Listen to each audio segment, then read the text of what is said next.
चिंगी, बऱ्याच दिवसांनी शाळेत चाललीयस, आता अभ्यासावर खूप जोर द्यावा लागणार आहे.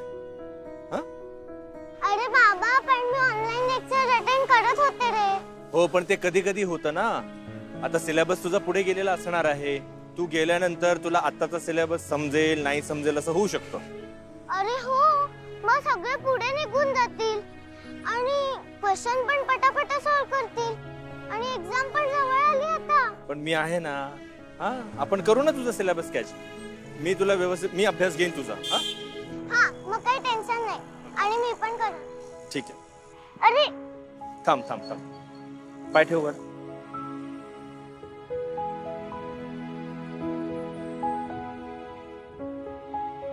आणि हा चिंगी, शाळेमध्ये कोणी काही तुला विचारलं, काही बोलले, आपण लक्ष नाही द्यायचं. आय नो बाबा, मला माहिती आहे. आपण ज्यांच्याकडे गेलो होतो ना, त्यांना तुला काहीतरी वाईट बोलले होते. पण तू आणि आईने समजावलंस ना त्यांना की तू वाईट माणूस नाहीये. आणि आता हे सगळं टीव्हीवर पण लागतं. समजूतदार झालीस. बाबा, नको काळजी करूस तू. मला शाळेत कोणी विचारलं ना तर मी त्यांना सांगेन माझ्या बाबाची काहीच चूक नाहीये. आणि अजून काही बोलले ना तर कंप्लेंट करेन टीचरकडे, पण असं मारणार नाही. चिंगे, बाबा, सगळं ठीक झालंय ना, मग का टेन्शन घेतोस तू? सगळं ठीक झालंय एवढं कळलं तुला? हो, म्हणूनच तर आजी बंद असलेला टीव्ही आता दिवसभर चालू करून बसते. बरं ठीक आहे, आजीला बघत बसू दे टीव्ही दिवसभर, पण तू नाही बघायचा. तू आता फक्त अभ्यास करायचा आहेस. परीक्षा जवळ आली आहे ना. चिंगी, तुला हे सगळं कळायला नको होतं, पण तुला जेवढं काही कळलं ते तू नीट समजून घेतेस. कोणी काही बोललं तर तेही हँडल करायची समज आहे आता तुला. I am so proud of you बेटा. अरे बाबा, चल ना, लेट होईल स्कूल मध्ये जायला. चल चल चल चल चल चल. शिवाय कशी शोधायची कागद? माझं तर डोकंच फिरतं कागद बघून. हे तर नाहीये ना, हे नाहीये. ओ, काय करताय करणी? कामाचं काम करा. अरे तेच करतोय ना, हळू. ते बसले तिथे. आई, हा हेच आहे. ए आनंदी, हे बघ, हे 2 कागद सापडलं. महत्वाची आहेत वाटतं. आई, अहो चिंगीसाठी बूट आणले होते ना, त्याचं बिल आहे. अगं बाई, हे बिल आहे. टॅक्स फाईल असं लिहिलं असेल, असं सांगितलं. आनंदी, सापडले डॉक्युमेंट्स. सापडले. सापडलं? हो, सापडले. आई, सापडलो. आई, देव पावला. मी म्हणत होतो ना, काय तुम्ही दिवाळीच्या नादात ते सगळे साफसफाई करताना माझे एवढे महत्वाचे डॉक्युमेंट्स कोपऱ्यात टाकून ठेवले होते. अरे उंदीर होतात ना म्हणून. बरं, अहो आता काम होईल ना आपलं. हो हो, होणार. राघव, तू हे जे लोन काढतोस तो नीट विचार केलायस ना? बाबा, आता लोन तर काढावं लागणारच आहे. नवीन फॉर्म सुरू करायचे. विचार झालाय, आणि नुसतं विचार किती करणार, आता कृती करायची वेळ आली आहे. नाही, तू ऑफिस उघडतोयस ही चांगलीच गोष्ट आहे रे. पण कसं आहे ना की लोन काढताना तू नीट विचार केला आहेस हे मला कळतंय. तू निर्णय योग्य तोच घेतलेला आहेस. तू चुकीचं पाऊल कधीही उचलणार नाहीस याबद्दल मला खात्री आहे. पण कसं आहे ना की हे तुझं ऑफिस नवीन असणार आहे. ते लोकांपर्यंत पोचायला, नवीन केसेस मिळायला थोडासा वेळ लागणार ना. तोवर तुझ्या डोक्यावरती हे लोनचं ओझं होईल म्हणून विचारलं. बाबा, कसं आहे माहितीये, इतकी वर्ष झाले मी वकिलीची प्रॅक्टिस करतोय. वकिलाची फर्म, आता किती नामवंत वकील असला म्हणून लगेच खूप सारे केसेस मिळतील असं नसतं. त्या फर्म मध्ये किती लोक काम करतायत, त्याची कामाची पद्धत काय आहे, ते कशी ट्रीटमेंट देत आहेत, आणि केसेसचा निकाल किती लवकर लागतो, या सगळ्या गोष्टींचा विचार करून नवीन क्लायंट्स जोडले जातात. अहो बाबा, म्हणजे तुमची काळजी कळते हा मला. काळजी नाही, अनुभव बोलतोय त्यांचा. बाहेर होते ना, कर्ज घेतलं असेल, कर्ज बाजारी झाले असतील म्हणून बोलतात ते. बरं ऐका, खरंच तुमची काळजी कळते, पण काळजी करू नका. हे लोन व्यवस्थित आपल्याकडून फेडलं जाईल. बाबा, म्हणजे बघा, आपल्याला मोठी जेब घ्यायची असते ना, तेव्हा मागे वळून बघता कामा नाही. आणि आपला सगळ्यांचा यांच्यावर विश्वास आहे ना. तुमच्या दोघांचेही आशीर्वाद यांच्या सोबतच आहे. मग कशाला काळजी करताय तुम्ही? हे बघा, मी तर ह्यांच्या आयुष्यात आत्ता आले. आई, पण तुम्हाला तर माहिती आहे ना, ह्यांनी एखादी गोष्ट करायची ठरवली तर ते त्यासाठी वाटेल ते करायला तयार आहेत. खरंय, आहेच माझा राघव तसा. एकदा जे ठरवतो ना ते करतोच तो. नाही नाही, तुम्ही दोघांनी जो निर्णय घेतलाय तो योग्यच असणार आहे. आणि आपलं स्वतःचं हक्काचं काही सुरू करायचं म्हटलं तर रिस्क ही घ्यावीच लागते, नाही का? पण तुझ्या या धाडसाबद्दल माझ्याकडून फक्त शुभेच्छा बरं का. आणि मला हे पटलं राघवा तुझं की किती दिवस लोकांकडे नोकरी करायची रे. किती दिवस लोकांसाठी कामं करत बसायची, आपल्या बुद्धीचा फायदा लोकांना करून द्यायचा. मला हे आवडलं तुझं, हे तुझे काय स्वतःचं फॉर्म वगैरे टाकतोय ना, आवडलं. मी आहे बाळा तुझ्या पाठीशी, तू हो पुढं. हा बघताय काय दही आणा. नाही थांबा बाबा, मी आणणार. नाही नाही, अगं थांब, मी घेऊन येतो. चालू फिरू दे जरा, त्यांना व्यायाम होतो. अहो अजून काही घ्यायचंय आपल्याला? नाही नाही, एवढं पुरेसं आहे. आणलं आणलं, हे घे. हा हे घे बाबा, आज एक करायला जाताय ना त्यात यश मिळू दे रे बाबा. आता त्या बँकेचा तो लोनचा चेक असतो ना, तोच डायरेक्ट घेऊन या. आई पाय पडतो. यशवंत भव. यशस्वी भव. येऊ? हो या या. येतो बाबा. हो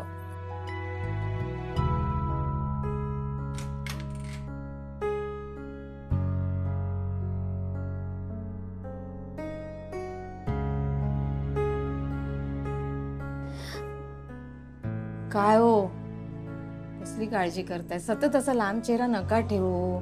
मान्य आहे तुम्हाला काळजी वाटते लेकाची, पण त्याच्या समोर असा काळजीयुक्त चेहरा घेऊन फिरू नका. पोराला टेन्शन येतं माझ्या.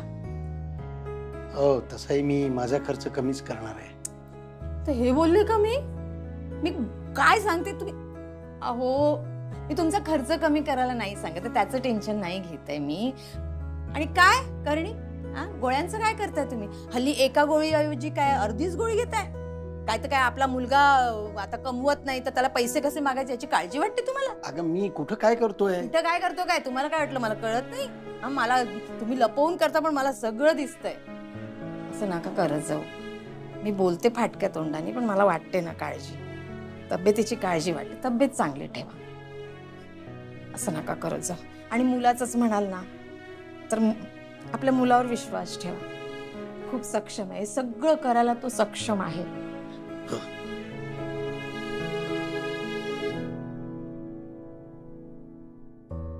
अहो हा? ह्या बँकेकडून लोन नाही मिळालं तर? दुसरी बँक ट्राय करू. एक दोघांशी माझं बोलणं झालंय. बरं ऐका, हे खरंच तुम्ही स्वतःहून ठरवलंय ना? आनंदी, आता तूच मला म्हणाली आहेस ना की स्वतःचं स्वप्न तुम्ही पूर्ण करायला पाहिजे म्हणून. नाही नाही नाही, त्याबद्दल नाही बोलत आहे मी, कर्जाबद्दल बोलते. तुम्हाला नाही ना आवडत कर्ज घ्यायला? मग हे खूप मोठं कर्ज आहे. पण आपल्याकडे दुसरा पर्याय पण नाहीये. आणि काळजी करू नकोस तू, आपण बरोबर ते फेडू, वेळच्या वेळी फेडू. चल. अरे आनंदी राघव, सकाळी सकाळी जोडून कुठं निघालात? ते आम्ही दोघं ना आज सामान भरायला. नाही, बरं आहे. सकाळीच मार्केटमध्ये जातात तेच चांगलं आहे. नंतर ऊन वर येतात आणि संध्याकाळी तर मार्केटला एवढी गर्दी असते ना, विचारता सोय नाही. हो ना. राघव, माझ्या गोळ्या नेहमी तूच आणतोस ना रे? हो. नाही, आता मार्केटमध्ये निघालास म्हणून आठवलं मला. माझ्या गोळ्या संपत आल्या आहेत. विसरलास का तू? अरे नाही, मी आणून ठेवल्या आहेत, ते तुम्हाला द्यायचे. याच त्या. एवढ्याच गोळ्या? दरवेळेस राघव महिनाभराच्या गोळ्या आणतो, पण आता आठवड्याभराच्याच आणल्या. नाही, मी वरती येऊन विचारणारच होतो गोळ्यांबद्दल, पण इकडेच भेटलात, बरं झालं. थँक्यू. हो प्लीज, थँक्यू नका म्हणू. खरं तर सॉरी, गोळ्या द्यायला आम्ही उशीर केला. अरे ठीक आहे रे. बरं, येऊ आम्ही. हा, या चल. या. सावकाश रे. हो हो.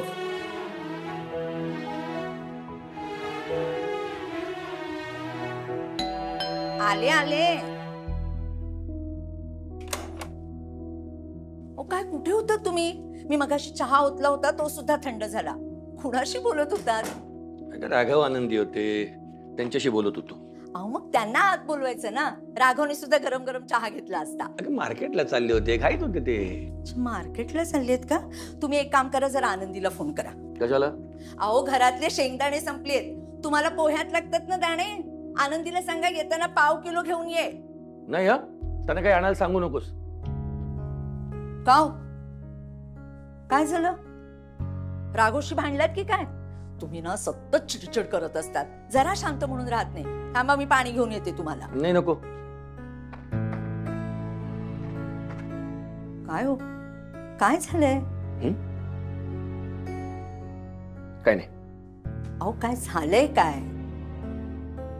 पाणी घेऊन जा. मग मगाशी मी पाणी आणायला जात होते तर मला नाही म्हणालात. नक्कीच तुमचं राघववर बी नसलंय. काय अर्धवट गोळ्या आणल्यात त्याने. हा मग नाही म्हणजे नेहमी महिनाभराच्या आणतो तो. म्हणजे त्याला काहीतरी पैशांची चणचण असेल का? म्हणजे जॉब नाही ना सध्या त्याच्याकडे. म्हणजे 2-1 महिने झाले असतील ना त्याला घरी बसून. हो, हा, तरी सुद्धा एवढं सगळ्यांचं करायचं, 2 घरं सांभाळायची, कसं करतो कोणास ठाऊक. खरंय हो. नाही म्हणजे नोकरी सुटायच्या आधी वर्षाचं लग्न झालं, मग माधवरावांच्या हॉस्पिटलचा खर्च झाला. म्हणजे राघवने जे काही साठवले असतील पैसे ते सगळे खर्च झाले असतील ना.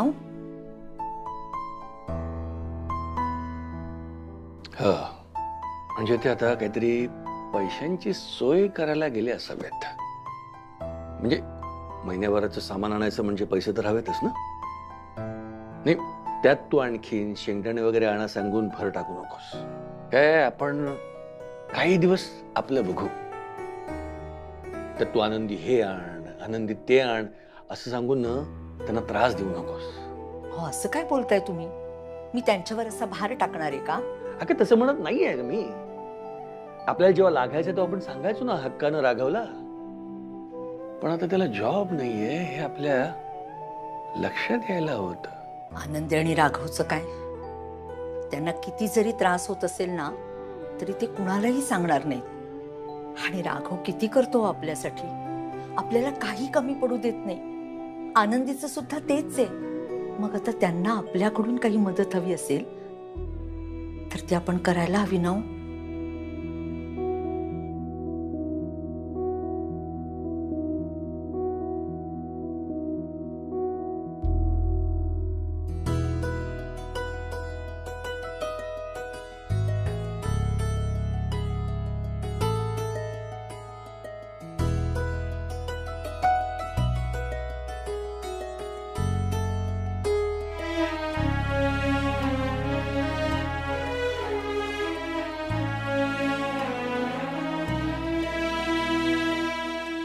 आनंदी, हे बघ, या बँकेने आपल्याला लोन अप्रूव्ह केलं नाही तर आपण दुसऱ्या बँकेकडे जाऊ. एवढं का टेन्शन घेतेस?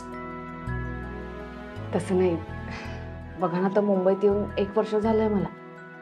पण तरी असं बँकेत आले, सरकारी ऑफिसमध्ये आले ना की खूप भीती वाटते मला. मला असं वाटतं की ते काहीतरी खूप महत्त्वाचा प्रश्न विचारतील आणि मी काहीतरी चुकीचं उत्तर देईल. जे काही काम करायला आलो ते सगळं राहून झालं. ऐक ऐक ऐक, ते तुला काही विचारणार नाहीये. मी बोलेन त्यांच्याशी. पण विचारलं तर? अगं नाही विचारणार, मी आहे ना. Sorry, extremely sorry. माझ्यामुळे वाट बघायला लागली. तसं काय, बँकेचं ऑडिट चालू आहे ना. एनिवे, बोला. नमस्कार, मी राघव कर्णिक. मी आनंदी राघव कर्णिक. नमस्कार. का लोन हवंय तुम्हाला आणि कशासाठी? मला माझी स्वतःची लॉ फर्म उभी करायची आहे आणि त्यासाठी लागणारं आर्थिक पाठबळ माझ्याकडे सध्या नाहीये. तुमची बँक नवीन बिझनेस करता लोन देते आणि अशी तुमची स्कीम जी आम्ही वाचली म्हणून आम्ही आलो आहोत. तर आम्हाला लोन मिळू शकतं का तेच विचारायला आलो आम्ही. बरं, मला सांगा, याआधी तुम्ही कुठे काम करत होता? मी एका लॉ फर्म मध्ये काम करत होतो. किती वर्ष झाली तुम्ही वकिली करताय? 7-8 वर्ष झाली. त्या अगोदर मी ज्युनियर म्हणून काम करत होतो तिथे. हे माझी फाईल आहे, प्लीज हे बघा.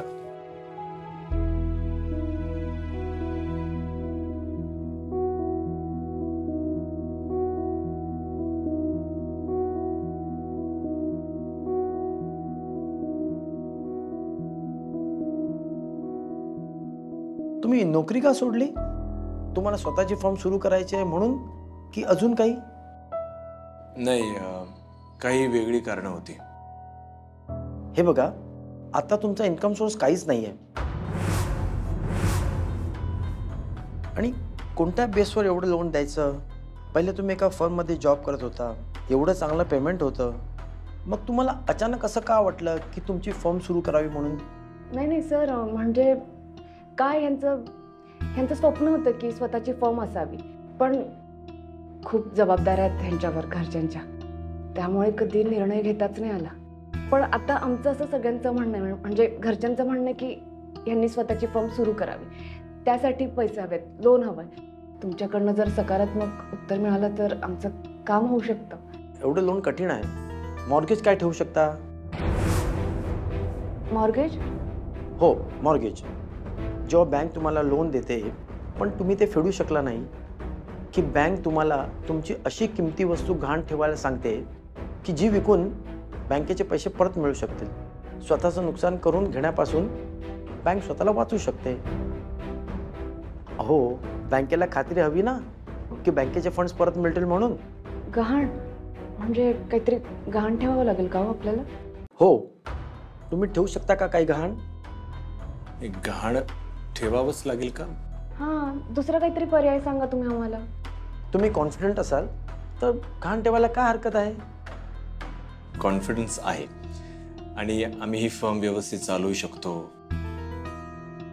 कसं आहे, ठीक आहे, बिझनेस म्हणून मला फार त्याचा अनुभव नसला तरी मी वकील आहे, बरीच वर्ष प्रॅक्टिस करत आलेलो आहे, तर तो कॉन्फिडन्स आहे. हे बघा, तुमच्यावर कुठच्याही पद्धतीचा अविश्वास दाखवायचा नाहीये, पण आमच्या बँकेचे काही नियम आहेत, त्यामुळे तुम्ही फार काय असं टेन्शन घेऊ नका. अशा वेळेस काही लोक आपलं घर गहाण ठेवतात आणि काही दिवसात तुम्ही परत सोडवू शकता. बरं, घर तुमच्याच नावावर आहे ना? मालकी हक्क पूर्णपणे तुमच्याकडेच आहेत ना? हो. मग गहाण ठेवायला काय हरकत आहे? नाही, आम्ही असं नाही करू शकत. आम्ही आमचं घर गहाण नाही ठेवू शकत सर. काही वाद आहेत का घराला घेऊन? छे, घराला घेऊन काही वाद नाही. आमच्या घरातही काही वाद नाहीत. आम्ही खूप सुखाने राहतो. संकट आली की तेच घर आपल्याला आधार देतं ना. घर म्हणजे फक्त वास्तू नसते ना आमच्यासाठी, काय कोणासाठीच ती फक्त वास्तू नसते. आपलं घराशी नातं असतं. ते असं गहाण ठेवलं ना तर आम्हाला ना आमच्याच घरात फरक वाटायला लागेल. मॅडम, तुम्ही फार इमोशनली विचार करताय. थोडा प्रॅक्टिकली विचार करा. सध्या तुम्हाला पैशांची गरज आहे ना? नाही, पण पैसे उभे करण्यासाठी घर गहाण ठेवणं, अहो हे काही पटत नाही मला. आम्ही चला. आनंदी, थांब ना, ते काय बोलतात ऐकून तर घे. काय बोलताय ते? आपलं घर गहाण ठेवायला सांगतायत ते. आपल्याकडे दुसरा पर्याय पण नाहीये ना. विचार करूयात आपण त्याबद्दल. काय विचार करायचा? अगं, बिझनेस उभा करायचा हे तू म्हणतेस ना, आणि आपल्याकडे घर हा पर्याय आहे, वापरायला काय हरकत आहे? काय बोलताय तुम्ही? हा विचार मला अजिबात नाही पटत. चला बरं तुम्ही. आनंदी, सॉरी, एक्स्ट्रीमली सॉरी सर, ते इमोशनल थोडं. तुम्ही दोघांनी या गोष्टींचा पहिला विचार करून यायला हवं होतं. त्यामुळे तुमचाही वेळ वाचला असता आणि माझाही वेळ वाचला असता. येस सर, मी लवकरात लवकर तुम्हाला कळवतो. And once again so sorry. ठीक आहे.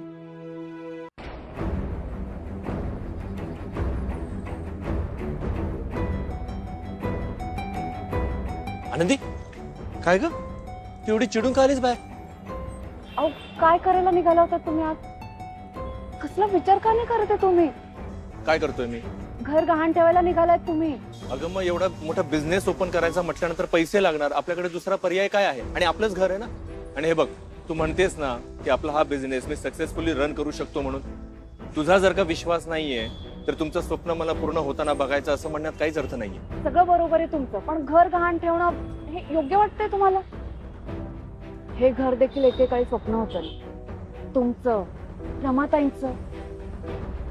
आता एक स्वप्न पूर्ण करण्यासाठी तुम्ही दुसरं स्वप्न गहाण ठेवताय. आनंदी, बिझनेस मध्ये इमोशन्स आणून नाही चालत. तुझी इच्छा असेल तर ठीक आहे, मी पुन्हा दुसरी कुठली तरी कंपनी जॉईन करतो आणि करतो नोकरी.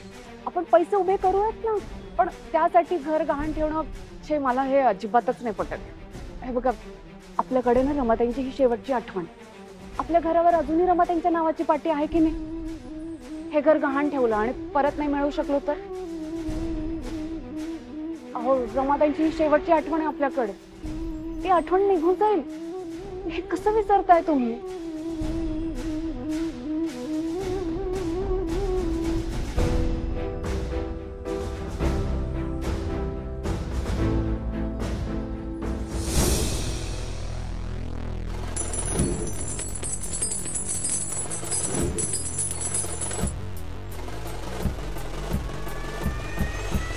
आयुष्यमान भव.